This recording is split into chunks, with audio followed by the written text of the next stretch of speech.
வீட்டோட இதயம் ஹார்ட் கிச்சன்னு சொன்னாலும் அந்த கிச்சனை க்ளீனாக நீட்டாக மெயின்டெனன்ஸ் பண்ணுறது நம்ம வீட்டு மகாலட்சுமி தேவிகளோட கைகளில் தான் இருக்கு இல்லையா. அந்த மகாலட்சுமி தேவியோட கண்கள் விரிந்து எப்பயுமே உதடுகள் புன்னகையோட காதுகளில் தொங்கக்கூடிய ஜிமிக்கி அப்படியே தென்றல் ஆடுற மாதிரி ரொம்ப ஒரு மகாலட்சுமி ஸ்வரூபமாக இருக்கக்கூடியவள் பெண். அந்த பெண்களோட முகத்தில் டென்ஷன், ப்ரெஷர், எரிச்சல் இந்த மாதிரி வராமல் நம்ம வீட்டை நீட்டாக க்ளீனாக ஆர்கனைஸ் பண்ணுறதுக்கு ஒரு சில டிப்ஸை ஃபாலோ பண்ணலாம். அது என்னன்னு பார்க்கலாம் வாங்க. Welcome back to our channel spiritual with Raji. எல்லாரும் எப்படி இருக்கீங்க? எல்லாரும் நல்லா இருக்கணும்னு இறைவன்கிட்ட பிரார்த்தனை பண்ணிக்கிறேன். பெண்களுக்கு வேலை காரணமாக உடல் சோர்வு, உடல் வலி வர்றது சகஜம்தான். ஆனால் மனசோர்வு, நெகட்டிவ் தாட்ஸ், நெகட்டிவ் திங்கிங் வர்றதுக்கு நிறைய ரீசன்ஸ் இருக்குது. கண்ணுக்கு தெரியாத இந்த நெகட்டிவ் திங்கிங்கை முதல்ல வெளியில் அனுப்புறதுக்கான ஃபஸ்ட்டு ரீசன் இந்த மாதிரி உப்பு தீபம் போடுறது. இதுக்கு கண்ணாடி டம்ளரில் நிறைய கல்லுப்பு சேர்த்துட்டு ஒரு பவுலில் நல்லெண்ணெய் ஊற்றி தீபம் ஏற்றி ஹாலில் எல்லாரும் பார்க்குற வண்ணம் நீங்கள் அதை வைங்க. உள்ளே என்டர் ஆகும்போதே அந்த தீபம் கண்ணுக்கு தெரிகிற மாதிரி இருக்கணும். சேஃப்டியாக வச்சுக்கோங்க. செகண்ட் டிப், நம்ம வீட்டில் வைக்கக்கூடிய கிராசரி ஐட்டம் எவ்வளோ வாங்குகிறோம், எந்த அளவுக்கு நம்ம அதை யூஸ் பண்ணுறோம், எவ்வளோ அதில் மணி சேவ் பண்ணுறோம், எந்த அளவுக்கு குழந்தைங்களுக்கு செஞ்சு கொடுக்குறோம், எந்த அளவுக்கு அது நமக்கு ஹெல்த்தியாக இருக்குது, அதில் வேலைகள் எவ்வளோ குறையுது அப்படிங்கிறத நம்ம கரெக்டாக ஸ்கெடியூல் பண்ணி பார்க்கணும். இப்போது நம்ம வீட்டிலலாம் பார்த்தீங்கன்னா ஒரு 2 இயர்ஸ்க்கு முன்னாடிலாம் நான் இந்த எவர் சில்வர் டப்பாஸ் தான் யூஸ் பண்ணிக்கிட்டு இருந்தேன். பார்க்குறதுக்கு நல்லா நீட்டாக லுக்காக இருக்கும். பட் க்ளீனிங்கை பொறுத்த வரைக்கும் பார்த்திங்கன்னா நம்ம இப்போது எப்படி சொல்கிறது, ஓப்பன் ஷெல்ஃப்லலாம் வைக்கும்போது கண்டிப்பாக எண்ணெய் பிசுக்குகள் அதிகமாக வரும். அதை க்ளீன் பண்ணும்போது ஸ்டீல் ஸ்க்ரப்பர் போடுற மாதிரி இருக்கும். இல்லைன்னா சாஃப்ட் ஸ்க்ரப்பர் போடுறோம் அப்படின்னா ரொம்ப நேரம் அதுக்கு டைம் எடுக்கிற மாதிரி இருக்கும். அது மட்டும் இல்லாமல் அதுக்குள்ளே என்னென்ன பொருட்கள் வச்சுருக்கேன், எந்த அளவுக்கு வச்சுருக்கேன் அப்படிங்கிறதுமே கண்டிப்பாக டக்குன்னு பார்க்க முடியாது. இதெல்லாம் விட முக்கியமான ரீசனாக சொல்லணும்னா உள்ள வண்டுகள், பூச்சிகள் பிடிச்சிருக்கா, இல்லை இது பழைய பொருளா அப்படின்னு தேடுறதுமே கொஞ்சம் கஷ்டமாக தான் இருக்கும். 5 டப்பாஸை பொறுத்த வரைக்கும் ஸ்டெயின்லெஸ் ஸ்டீல் வாங்கலாம், தப்பில்லை. மற்றபடி இந்த ஸ்டெயின்லெஸ் ஸ்டீல் யூஸ் பண்ணுறது என்னையை பொறுத்த வரைக்கும் ஒரு அந்தளவுக்கு சாட்டிஸ்ஃபைடாக எனக்கு தெரியல. பார்க்குறதுக்கு அழகாக இருந்தாலும் மற்ற வேலைகளுக்கு கொஞ்சம் கஷ்டமாக தான் இருக்கிற மாதிரி இருக்குது. கண்ணாடி பாட்டில்ஸை பொறுத்த வரைக்கும் கேர் பண்ணும்போது ஸ்டார்டிங்கில் கஷ்டமாக தான் இருக்கும். எனக்குமே அப்படி இருந்தது. ஆனால் போக போக பார்த்திங்கன்னா அதுக்குள்ளே என்னென்ன பொருட்கள் இருக்குது, அதில் என்னென்ன மாதிரியான டிஷ்ஷஸ் செய்யலாங்கிற ஒரு ஐடியாவுமே சடனாக நமக்கு கிடைக்கும். இப்போ இந்த பொருட்களை ஒரு ஓவர்வியூ நம்ம பார்க்குறோம் அப்படின்னாலே இதில் இது இருக்குது, இதை வச்சு இன்றைக்கி செஞ்சிடலாம், இதை வச்சு நாளைக்கு செஞ்சிடலாம், இந்த பொருள் கிட்டுற மாதிரி இருக்குது, அதில் சின்ன சின்ன பூச்சிகள் இருந்தால் கூட அப்படியே நமக்கு தெரிய ஆரம்பிச்சிடும். இதனால் டைம் சேவிங் ஆகும், மணி சேவிங் ஆகும். இந்த கண்ணாடி ஜார்ஸை பற்றி நான் சொல்லலை. பொதுவாக கண்ணாடி ஜார்ஸ் யூஸ் பண்ணும்போது நமக்கு ஒரு சாட்டிஸ்ஃபையிங்கான ஒர்க் இருக்கும். அதே மாதிரி ஒரு நீட்டாக க்ளீனாக பார்க்குறதுக்கு ஆர்கனைஸ்டாக இருக்கும். இதை விட ஒரு மெயின் ரீசன் என்னென்னா இதை க்ளீன் பண்ணுறது ரொம்ப ரொம்ப ரொம்ப ஈஸி. எக்ஸாம்பிளுக்கு சொல்லணும்னா ஒரு 10 கிளாஸ் ஜார்ஸ் எடுத்து வச்சுக்கோங்க, 10 எவர் சில்வர் டப்பாஸ் எடுத்து வச்சுக்கோங்க. ரெண்டுத்தையுமே சேம் டைமில் க்ளீன் பண்ணி பாருங்கள். மினிமம் இந்த கிளாஸ் ஜார்ஸை பொறுத்த வரைக்கும் ஒரு 10 to 15 மினிட்ஸ்க்குள்ளே க்ளீன் பண்ணி முடிச்சிடலாம். ஆயில் பிசுக்கே இருந்தால் கூட க்ளீன் பண்ணி முடிச்சிடலாம். அதே எவர் சில்வர் டப்பாஸை பொறுத்த வரைக்கும் மினிமம் ஆயில் பிசுக்கெலாம் இருக்குது அப்படின்னா கிட்டத்தட்ட ஒரு 30 மினிட்ஸ்லேருந்து 45 மினிட்ஸ் வரைக்கும் கண்டிப்பாக எடுக்கும். இந்த செட் ஆஃப் 6 கிளாஸ் ஜார்ஸ் எதுக்கு வாங்கியிருக்கேன் அப்படின்னா குழந்தைங்களுக்கு மில்க் ஷேக் ஸ்கூலுக்காக கொடுத்து விட்றதுக்கு, அதுக்கப்புறமா லெஸ்ஸி கொடுத்து விட்றதுக்கு, அதுக்கப்புறமா இந்த பாதாம் பிசின் வச்சு ஒரு பாயாசம் செய்வேன், அந்த மாதிரி பாயாசம் கொடுத்து விட்றதுக்கு, இளநீர் பாயாசம் கொடுத்து விட்றதுக்கு, இந்த மாதிரி குழந்தைங்களுக்கு இந்த சம்மரில் கொடுத்து விட்றதுக்காக இதை வச்சுருக்கேன். அது போக சில யூசேஜுக்காகவுமே இதை வாங்கியிருக்கேன். ஆக்சுவலாக இந்த கண்ணாடி ஜார்ஸ் வாங்குறதுக்கு முன்னாடி இந்த மாதிரி சின்ன இதை விட ஒரு சின்ன சைஸ் கிளாஸ் ஜார் காமிச்சிருப்பேன் இல்லையா, அது பக்கத்தில் ஒரு ஷாப்பில் வாங்கினேன், அழகாக இருந்துச்சேன்னு ஒன்று வாங்கினேன். இதே சேம் பீசஸ் எனக்கு தேவைப்படுது அப்படிங்கிறதுக்காக ஆன்லைனில் சர்ச் பண்ணப்போ தான் இதை விட ஆனால் பெரிய சைஸாக வரும் அப்படின்னு நான் எக்ஸ்பெக்ட் பண்ணவே இல்லை. நல்ல பெரிய சைஸாக இருந்துச்சு. ஓரளவுக்கு குழந்தைங்களுக்கோ இல்லை அதில் ஏதாவது ஸ்டோர் பண்ணுறதுக்கோ, கிராசரி, ஸ்பைசஸ் ஏதாவது ஸ்டோர் பண்ணுறதுக்கு ஒரு காம்பேக்டான ஒரு கிளாஸ் ஜாராக எனக்கு தெரியுது. தேவைப்பட்டால் சொல்லுங்கள், டேக் ப்ராடக்டில் கொடுக்குறேன். அப்புறம் ஒரு சிஸ்டர் கேட்டிருந்தீங்க, கிச்சனில் ஃபிஷ் டேங்க் வச்சுருக்கீங்களே, அதில் இந்த வெங்காயம் தக்காளி கட் பண்ணுறதோட மணம், அதுக்கப்புறம் சமையலோட அந்த அரோமா இதெல்லாமே வருமே, அது வந்து மீன்களுக்கு பாதிக்காதா அப்படின்னு கேட்டிருந்தீங்க. இது கிச்சன்லேருந்து அப்படியே எனக்கு பின்னாடி, இப்போ கிச்சனில் குக்கிங் பண்ணிகிட்ருக்கேன்னா எனக்கு பின்னாடி பக்கம் தான் இருக்குது, லெஃப்ட் சைடில் இருக்குது.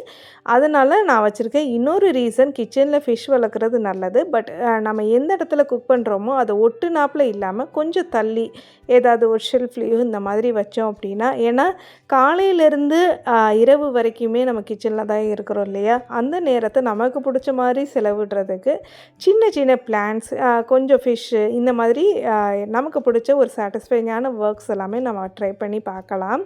அடுத்ததாக நம்ம வீட்டில் தயிர் உர ஊற்றியிருந்தேன். அதுவுமே பார்த்திங்கன்னா இந்த மாதிரி, இது கொஞ்சம் பெரிய ஜார்ஸ் 500 ml ஜாரு. இந்த ஜாரில் தான் தயிர் உர ஊற்றி அப்படியே செட்டில்டாக நான் ஃப்ரிட்ஜில் ஸ்டோர் பண்ண ஆரம்பிச்சிருவேன். இதெல்லாம் எதுக்கு கண்ணாடி ஜாரில் ஸ்டோர் பண்ணணும்னு நீங்கள் கேட்கலாம்.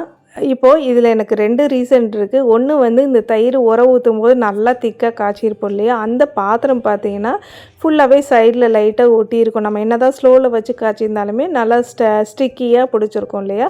அதை நான் என்ன செய்வேன்னா, கையோடு இந்த கிளாஸ் ஜாரில் தான் ஊற்றணும் அப்படின்ற அவசியம் இல்லை. ஸ்டெயின்லெஸ் ஸ்டீல் ஜார்ஸில் ஊற்றுனா கூட கையோடு அந்த பாத்திரம், எந்த பாத்திரத்தில் பால் காய்ச்சி இருக்கணும், இல்லை டீ போட்டாலும் சரி, கொஞ்சம் மிச்சம் இருக்குன்னா வேறு பாத்திரம் மாற்றிட்டு கையோடு க்ளீன் பண்ணி வைக்கும்போது எனக்கு ஒரு சாட்டிஸ்ஃபைங்காக என்னோடய சிங்க்கு எப்போ பார்த்தாலும் நெம்பி போன மாதிரி கிடக்காது அப்படிங்கிற ஒரு உணர்வு வந்துக்கிட்டே இருக்கும். அடிக்கடி எனக்கு ஒரு சின்ன சின்ன கற்பனை சக்தியை நானே க்ரியேட் பண்ணிக்கிட்டே இருப்பேன். இது 4th டிப்.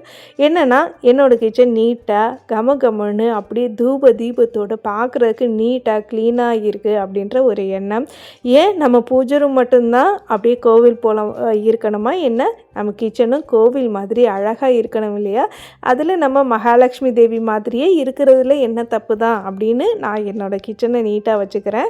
அதே மாதிரி காலையிலேருந்து கிட்டத்தட்ட ஒரு 3 மணி வரைக்கும் ஏதாவது ஒரு வேலைகள், எனக்கு பிடிச்ச வேலைகள் நான் செஞ்சாலும், இன்னும் சொல்லணுன்னா கார்டனிங் ஒர்க் எனக்கு பிடிக்கும், இதெல்லாமே செஞ்சாலுமே என்னோடய வேலைகளை காலையில் கிட்டத்தட்ட ஒரு 9 மணிக்குள்ளே வீடை பெருக்கி வீடை தொடச்சி எல்லா வேலைகளையுமே நான் முடிச்சிடணுன்றது என்னோடய ஸ்கெடியூல். அதுக்கப்புறமா எனக்கு பிடிச்ச மாதிரி நல்லா தூங்கி எழுந்திரிச்சிடும். ஏன்னா எனக்கு கண்டிப்பாக ரெஸ்ட்டு தேவை. ஒரு 2 மணி நேரமாவது இப்போல்லாம் தூங்கிக்கிட்டு இருக்கேன். முன்னெல்லாம் 1 மணி நேரம் தான் தூங்கினேன். இப்போல்லாம் டயர்டுனால கொஞ்சம் பத்த மாட்டேங்குது. அதனால் நல்லா தூங்கி எழுந்திரிச்சிட்டு ஈவினிங் டைமிங்கில் என் ஃப்ரெண்ட்ஸ் கூட கொஞ்சம் நேரம் பேசுவேன். அந்த பேசுகிற நேரத்தையுமே இப்போல்லாம் சுடியோட பேசணுன்ற ஒரு ஐடியாவோடு தான் இதெல்லாமே நான் செஞ்சுக்கிட்டு இருக்கேன். எதுக்காக அதே நைட்டியோடு இருக்கணும், கொஞ்சம் சுடிதார் போட்டுட்டு, இல்லை சாரீ கட்ட பிடிச்சா சாரீ ஓகே, சாரீ போட்டுட்டு, இல்லை அதுவும் இல்லைங்க எங்களுக்கு நைட்டியோடு இருந்தால் தான் கம்ஃபர்ட்டாக இருக்குதுன்னு தோணுச்சுன்னா கூட, ஏன் நைட்டியை நல்லா போட்டுட்டு தலைவாரி பூ கொஞ்சம் போல் ஒரு இனுக்கு பூ வச்சுக்கிறோமே, வச்சுட்டு அந்த கார்டனை சுற்றி பார்க்குறதா இருக்கட்டும், இல்லை நம்ம நீட் பண்ண நம்ம கிச்சனை சுற்றி பார்க்குறதா இருக்கட்டும், இல்லை குழந்தைங்களோட அரவணைப்போடு பேசுகிறதா இருக்கட்டுமே, அதில் நம்ம ஸ்பெண்ட் பண்ணுறதுல என்ன தப்பு, நம்ம பார்க்குறதுக்கு நீட்டாக இருப்போம் இல்லையா அப்படின்னு நானும் ட்ரை பண்ணிக்கிட்டே தான் இருக்கேன். ஃபாலோ பண்ணிக்கிட்டே தான் இருக்கேன். அந்த மாதிரி நம்ம கிச்சனை நீட்டாக வைக்கிறதுக்கு அடுத்த டிப் பார்க்கலாமா. நம்ம கிச்சன் நீட்டாக இருக்கணும், அப்படியே பார்க்குறதுக்கு கமகமன்னு இருக்கணும்னு யோசிக்கிறது மட்டும் கிடையாது, வேலைகளையுமே கொஞ்சம் சீக்கிரமாகவும் ஸ்கெடியூலோடையும் பண்ணணும்.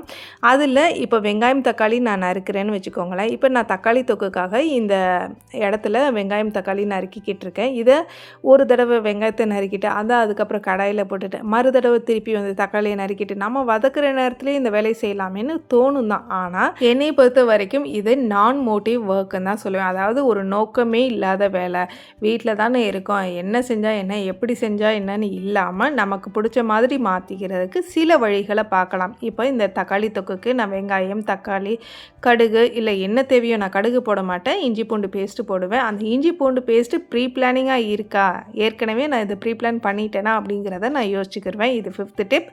ஏன் அப்படின்னா, இப்போ இஞ்சி பூண்டு பேஸ்ட்டு ஒரு நாள் நான் அரைக்கிறேன், மினிமம் ஒரு 20 நிமிஷத்துலேருந்து 30 நிமிஷம் நான் அரைக்கிறேன் அப்படின்னா கிட்டத்தட்ட ஒரு 10 நாளைக்காவது வேணும்னு நான் அரைச்சிருப்பேன். இப்போ சடனாக வந்து நான் இது தக்காளி சட்னிக்காக தான் இந்த வெங்காயத்தை நான் கட் பண்ணிக்கிட்டு இருந்தேன், வெங்காயம் தக்காளி கட் பண்ணிக்கிட்டு இருந்தேன். சடனாக என் பையன் வந்து அம்மா தக்காளி தொக்கா பண்ணிடுங்களம்மா, எனக்கு அதுதான் பிடிக்கும் அப்படின்னு சொல்லவும் என்ன பண்ணேன்னா, இது 2 செய்கிறதுக்கும் ஸ்கெடியூலாக இருக்கணுன்றதுக்காக ஒரு 1/2 கிலோ 400 கிராம்லேருந்து 500 கிராம் வரைக்கும் பூண்டு நறுக்கி வச்சுருக்கேன்.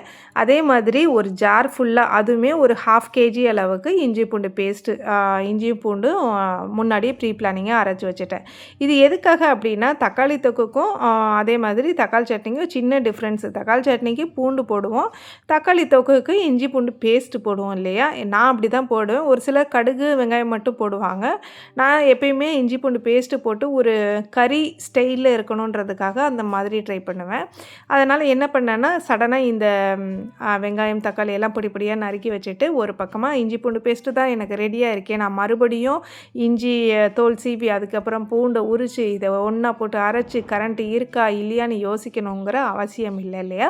அதனால் எதையுமே கொஞ்சம் ரெடியாக வச்சுக்கலாம். ரொம்ப பெரிய வேலைகளை நம்ம செய்ய முடியலனாலும் சின்ன சின்ன வேலைகளை அப்பப்போ முடிச்சிட்டோன்னா நம்ம வீடும் நம்மளும் நீட்டாக க்ளீனாக இருக்கலாம். இன்னும் சொல்லணுன்னா வெங்காயம் தக்காளியையுமே ப்ரீ பிளானிங்காக நறுக்கி வைக்கலாமான்னா கண்டிப்பாக அது செய்யக்கூடாது. தக்காளியை நல்லா வாஷ் பண்ணி வச்சுட்டோம், மஞ்சள் உப்பு போட்டு கல்லுப்பு போட்டு வாஷ் பண்ணி உள்ளே நல்லா ட்ரை பண்ணி உள்ளே வச்சுட்டோம் அப்படின்னா இப்போ எவ்வளோ ஓரளவுக்கு ஒரு 5 மணிக்கு எந்திரிக்கிறீங்க இல்லை 6 மணிக்கு எந்திரிச்சாலும் ஒரு அலசி இப்போ நம்ம சில டைம் என்ன பண்ணுவோம், வேகமாக சமையல் பண்ணுறோன்னு சரியாக அலசியும் அலசாமலும் செய்கிறதுக்கு இந்த மாதிரி பிளான் பண்ணிக்கலாம். இதை விட பெஸ்ட்டான ஒன்று என்ன, பெஸ்ட்டு டிப் என்னென்னா கொஞ்சம் ஏர்லி மார்னிங்காக எந்திரிக்கிறது. என்ன தான் ப்ரீ பிளானிங் நம்ம பண்ணினாலுமே நமக்கு பிடிச்ச வேலைகளை அப்படியே பொறுமையாக பண்ணுறதுக்கு ஒரு நேரம். நான் சொன்னலையே அந்த தென்றல் காற்று வீச நம்ம ஜிமிக்கி அப்படியே குலுங்க அதில் புன்னகை சிரிப்போடு நம்ம செய்யணும் அப்படின்னா கண்டிப்பாக ஏர்லி மார்னிங்கிறது ஒரு எப்படி சொல்கிறது, ஒரு மேஜிக் வேர்டு அப்படின்னு தான் நான் சொல்லுவேன். மேஜிக் வேர்டு மட்டும் இல்லை, மேஜிக் ஒர்க்குமே அதுலேருந்து தான் ஸ்டார்ட் ஆகும் அப்படிங்கிறதுமே என்னோட ஒரு கான்செப்ட். 5th டிப், கிச்சனில் நம்ம எஃபெக்டிவாக பாசிட்டிவாக க்ரியேட் பண்ணுறதுக்கு இன்னொரு விஷயம் என்ன அப்படின்னா மணி பிளான்ட்ஸ் வளர்க்குறது. மணி பிளான்ட்டு தான் அப்படின்னு நான் சொல்லலை, என்ன பிளான்ட் இன்டோராக நீங்கள் வளர்க்குறீங்க கிச்சனுக்குள்ளே வளர்க்க முடியும், லோ மெயின்டெனன்ஸாக வளர்க்க முடியும், அவங்கள பார்த்து ரசிக்கிறதுக்கான ஒரு நேரத்தை ஒதுக்க முடியும் அப்படின்னா என்னை பொறுத்த வரைக்கும் மணி பிளான்ட்ஸ் குறைஞ்சது அங்கங்கே வைக்காமல் குறைஞ்சது ஒரு பிளான்ட்டாவது கிச்சனுக்குள்ளே வச்சு பாருங்கள். ரொம்ப க்ளீனாக ஆர்கனைஸ்டாக இருக்கும். அப்புறம் நிறைய பெண்கள் நெகட்டிவ் தாட்ஸுக்கு உள்ளாகிறதுக்கான ரீசன் என்ன? பொதுவாக சொல்லணுன்னா நிறைய வேர்ல்டு முழுக்க செக் பண்ணதில்லை, புள்ளி விவரம் சொல்லுது தமிழ்நாட்டிலையும் இந்தியாவிலையும் தான் அதிகமான பெண்கள் நிறைய நெகட்டிவ் தாட்ஸ், அதாவது மன ரீதியாக பாதிக்கப்படுறாங்க அப்படின்னு சொல்லப்படுது. மன ரீதியானா திடீர்னு ஒரு சிந்தனை, திடீர்னு வேலைக்கு போகணுன்னு சொல்லுவோம், திடீர்னு அதை செய்யணும்னு சொல்லுவோம், திடீர்னு பார்த்தா இவ்வளோ ப்ரெஷர் ஆகுதுன்னு சொல்லுவோம், காரணம் இல்லாமல் சண்டையும் போடுவோம், காரணத்தோட சண்டைகள் வரக்கூடிய காரணம் இருந்தாலும் பொறுமையாக இருப்போம். இந்த மாதிரியான நம்ம மனசு ஒரு எப்படி சொல்கிறது நெகட்டிவ் தாட்ஸ் வர்றதுக்கான ரீசன் ஒரு வேலையை நம்ம சரியாக செய்யாததும் இருக்கலாம். இன்னொன்று நமக்கான டைமிங்கை ஒதுக்காததாகவும் இருக்கலாம், எப்போ பார்த்தாலும் கிச்சன்லேயே நிற்கிறதாகவும் இருக்கலாம். கிச்சனுங்கிறது ரொம்ப அழகான ஒரு இடம், ரொம்ப பொறுமையாக செய்யக்கூடிய இடம், ரொம்ப அன்பு கொடுக்கக்கூடிய இடமா இருந்தாலுமே அதை எக்ஸாம்பிளுக்கு சொல்லணும்னா நிறைய பெண்கள் கிச்சனில் அழகாக நீட்டாக ஆர்கனைஸே பண்ணியிருந்தாலுமே அதை ரசிக்கிறதுக்குன்னு சில நேரங்கள் நமக்கு இருக்காது. எப்படி சொல்கிறதுனா இப்போ நல்லா சமையல் முடிச்சிருப்பீங்க, சமையல் முடிச்ச கையோட ஒரு சின்ன ஆர்கனைஸ் கூட பண்ணியிருப்பீங்கன்னு வச்சுக்கோங்களேன். அப்போ அம்மா சாப்பாடு வைமான்னு வீட்டில் இருக்கவங்க சொல்கிறதா இருக்கட்டும், இல்லை பாத்திரங்கள் கழுவ போடுறதா இருக்கட்டும், கிச்சனை க்ளீனாக சிங்கை க்ளீனாக கழுவி வச்சுருப்பீங்க, அதில் பாத்திரங்களை போடுவாங்க. அதோட ரீசன் என்னென்னா குழந்தைங்க எத்தனை மணிக்கு வராங்கன்றதை நம்ம ஸ்கெடியூல் பண்ணணும். எல்லா பெண்களையும் நம்ம ஒட்டுமொத்த பெண்களை கணக்கிட்டால் கூட காலையில் என்னை பொறுத்த வரைக்கும் ஒரு அதிகபட்சம்னு போனால் 10 மணிக்குள்ளே நம்ம வேலையை முடிக்கிறது பெஸ்ட் ஆப்ஷன்னு நான் சொல்லுவேன். ஏன்னா கிச்சனில் நிற்கிறது நமக்கு எவ்வளோக்கு எவ்வளோ பிடிக்குமோ அதை நம்ம நெகட்டிவாக மாற்றிடக்கூடாது. எவ்வளோக்கு எவ்வளோ பாசிட்டிவ் கொடுக்கறது நம்ம கிச்சனாக இருந்தாலுமே அதை நெகட்டிவ் ஃபீலிங்காக மாற்றக்கூடாதுங்கிறதா என்னுடைய நோக்கமும் உங்களுடைய நோக்கமும் அதுவாக தான் இருக்கும்னு நான் நம்புகிறேன். இப்போது 6th டிப் பார்க்கலாமா? இப்போ உங்கள் கண்ணு முன்னாடியே தான் இட்லியை வச்சு ஒரு பக்கம் தக்காளி தொக்கு ரெடி பண்ணிக்கிட்டு இருக்க இல்லையா, அந்த இட்லி பாத்திரத்தோட பாட்டம் அதுக்கப்புறம் இட்லி அவிச்சு அந்த 2 பிளேட்டையுமே கையோட விளக்க போட்டு ஊற போட்டு வச்சிட்டேன். ஒரு பக்கம் அதோட மூடி இருக்கும் இல்லையா, அதை இந்த தக்காளி தொக்கு வேகிறதுக்காக இது ஒரு க்ளோசர் லிட்டாக இதில் யூஸ் பண்ணிக்கிட்டேன்.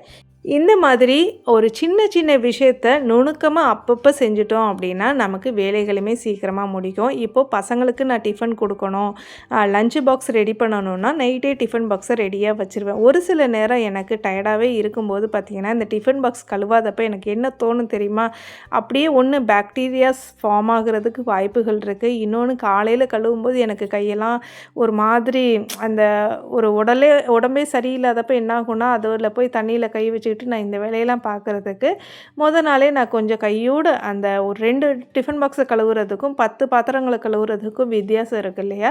அந்த மாதிரி அப்பப்போ ஒரு 4 பாத்திரம் சேர்தா இப்போ நம்ம கழுவிடணும். இப்போ நான் ஒரு பக்கம் நான் தக்காளி தொக்கு ரெடி பண்ணிவிட்டு அந்த இட்லி பாத்திரம் எல்லாத்தையும் விளக்க போட்டுட்டு கையோடு நான் கழுவிடுவேன். ஒரு 10 நிமிஷம் தான் ஊற வைப்பேன். நம்ம சரி முடிஞ்சிச்சு வேலை, கிச்சனில் சமைச்சிட்டோம் அப்படின்ட்டு ஹாலுக்கு வரமாட்டேன். கையோடு அந்த பாத்திரத்தை கழுவும்போது கிட்டத்தட்ட எனக்கு ஒரு 7 மணிக்குள்ளே என்னோடய கிச்சன் வேலைகள் அத்தனையும் முடியும். அதுக்கப்புறம் என்ன, இந்த 7 மணிக்குள்ளே க்ளீனிங் எல்லாம் முடிஞ்சதுக்கப்புறமா அழகாக கிச்சனில் ஒரு குட்டி மாக்கோளம் போட்டுட்டு அதில் 2 பூ தான் வைப்பேன். வச்சுட்டு அதுக்கப்புறமா வீட்டு வேலைகள், வீடை பெருக்கி துடைக்கிறது. மேக்ஸிமம் வீட்டில் ஹாலில் தேவையில்லாத பொருட்கள் இருக்கக்கூடாதுன்னு வீட்டில் ரூல் போட்டிருக்கேன். அதனால் மேக்ஸிமம் வைக்க மாட்டாங்க. ஒரு சில இடத்துல இருக்கத்தான் செய்யும், இல்லைன்னுலாம் சொல்ல முடியாது. அதை கொஞ்சம் நேரம் சோம்பேறித்தனம் பார்க்காம இந்த கிச்சன் ஒர்க்கை முடிச்சுட்டு ஒரு 10 நிமிஷம் ரெஸ்ட் எடுப்பேன். ரெஸ்ட்டுனா தூங்குறது இல்லை, மொபைல் பார்க்குறதோ ஏதாவது ஒரு விஷயம் எனக்கு பிடிச்ச மாதிரி செஞ்சுட்டு மறுபடியும் போய் வீட்டு வேலைகளை பார்க்குறதுக்கு கிட்டத்தட்ட 1 மணி நேரம் ஆக தான் செய்யும். இல்லைன்னா சொல்ல முடியாது. ஏன்னா வீடை பெருக்கி ஃபுல்லாக துடைக்கணும்.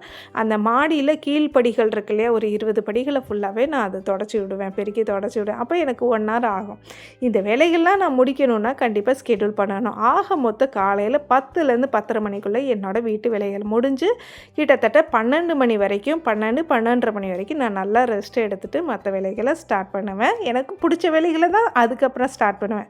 அதுக்கப்புறம் நீங்கள் எப்படி வேலை பார்க்குறீங்கிறது உங்களோட விருப்பம். நம்ம மேனுவலாக செய்யக்கூடிய வீட்டு வேலைகள் முடிச்சாச்சு அப்படின்றது தான் இதோட கான்செப்ட், இந்த வீடியோவோட கான்செப்ட். இன்றைக்கி என்னோடய வாய்ஸ் டோன் கொஞ்சம் வேறையாக கேட்டிருக்கோம். ரீசன் என்னென்னா பூஜா ரூம் வேலைகள்லாம் பண்ணிக்கிட்டு இருக்கேன். அடுத்தடுத்து பூஜா ரூம் வீடியோவுமே கொடுக்குறேன். அவ்வளோதான், வீடியோ எண்டுக்கு வந்துட்டோம். நன்றி, வணக்கம்.